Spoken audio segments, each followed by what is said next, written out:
சற்று முன் கிடைத்திருக்கக்கூடிய முக்கியமான தகவல், டிஎம்கே மற்றும் ஏடிஎம்கே இணைவதற்கான வாய்ப்பு இருக்கிறதா என்று அனைவராலும் வைரலாக பேசப்பட்டு வரக்கூடிய ஒரு முக்கியமான ஒரு தகவலாக இருக்கும். ஆனால் இது அனைவருக்குமே தெரியும்.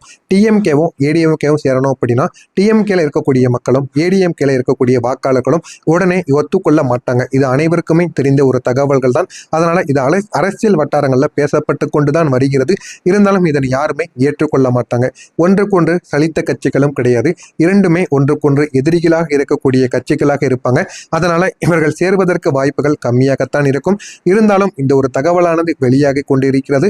மறுபுறம் 24 மணி நேரத்தில் முடிவு சொல்லவில்லை என்றால் மீண்டும் தேர்தல் என்கிற மாதிரியான சில பேச்சுக்களும் இந்த ஒரு நேரத்தில் ஓடிக்கொண்டு தாங்க இருக்கிறது.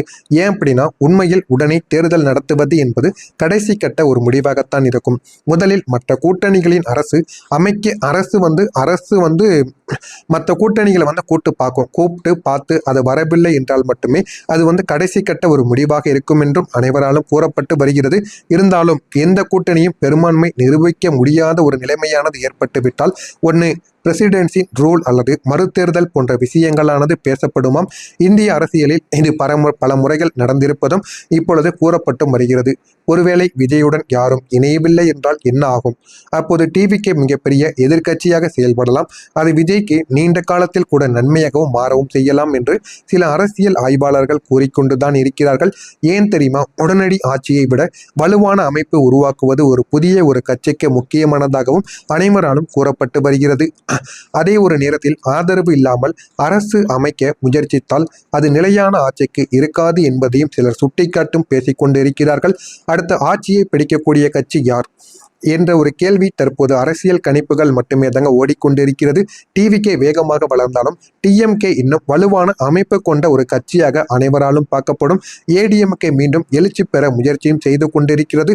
அதனால் 3 முனை போட்டி தான் எதிர்காலத்தில் தமிழ்நாட்டில் மிக முக்கியமான அரசியல் சூழலாக இருக்கும் என்று அரசியல் ஆய்வாளர்கள் இதுவரைக்கும் கூறிக்கொண்டும் இருக்கிறார்கள். விஜய்க்கு எதிராக திரும்பியவர்கள் யார் என்ற விவாதமும் சமூக வலைதளங்களில் நடந்து கொண்டுதாங்க இருக்கிறது.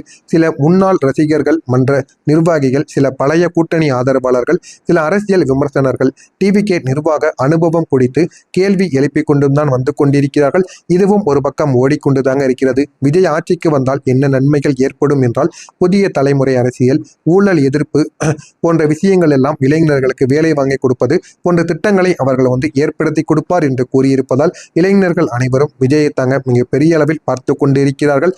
ஆனால் பிரச்சனைகளும் இருக்கக்கூடிய அரசியல் என்றும் அனைவராலும் கூறப்பட்டு வருகிறது. ஏன் அப்படின்னா, காலமாக ஆண்ட டிஎம்கே வாழையே இதுவரைக்கும் நடந்த பிரச்சனைகளை ஒண்ணுமே பண்ண முடியவில்லை. புதிதாக வந்த டிவிகே என்ன செய்துவிடும் என்கிற மாதிரியான பல கேள்விகளும் இந்த ஒரு நேரத்தில் வந்து கொண்டுதான் இருக்கிறது. அனைவருமே புதிய எம்எல்ஏக்கள், புதிய நபர்கள். விஜயுமே புதிய ஒரு மனிதர் தான். அதனால எந்த விதமான பிரச்சனைகளை எப்படி தீர்ப்பார் என்று அனைவராலும் பார்க்கப்பட்டு வந்து கொண்டிருக்கிறது. விஜய் வந்தாலும் ஒரு பக்கம் பிரச்சனைகள் எழும். டிஎம்கே எதிர்கட்சியாக மாறும். உடனே அவர்கள் கேள்வி எழுப்பார்கள். போன 5 ஆண்டுகள் என்ன நடந்ததோ அதே ஒரு கேள்விகளை டிஎம்கே இப்பொழுது டிவிகே மீது ஏற்படுத்தும் என்கிற மாதிரியான பல கேள்விகளும் இந்த ஒரு நேரத்தில் ஓடிக்கொண்டுதாங்க இருக்கிறது. நம்ம காத்திருந்து காண்போம் என்ன நடக்கப் போகிறது, அடுத்து அரசியலில் நடக்கப் போகிற மாற்றங்கள் என்ன, உங்களுடைய கருத்துக்கள் என்ன, விஜய் முதலமைச்சராக வேண்டுமா வேண்டாமா, உங்களுடைய கருத்துக்கள் என்ன என்பதையும் கமெண்ட் வாயிலாக கேளுங்கள். மறக்காம நம்முடைய சேனலையும் சப்ஸ்கிரைப் செய்து வைத்துக் கொள்ளுங்கள். நன்றி, வணக்கம்.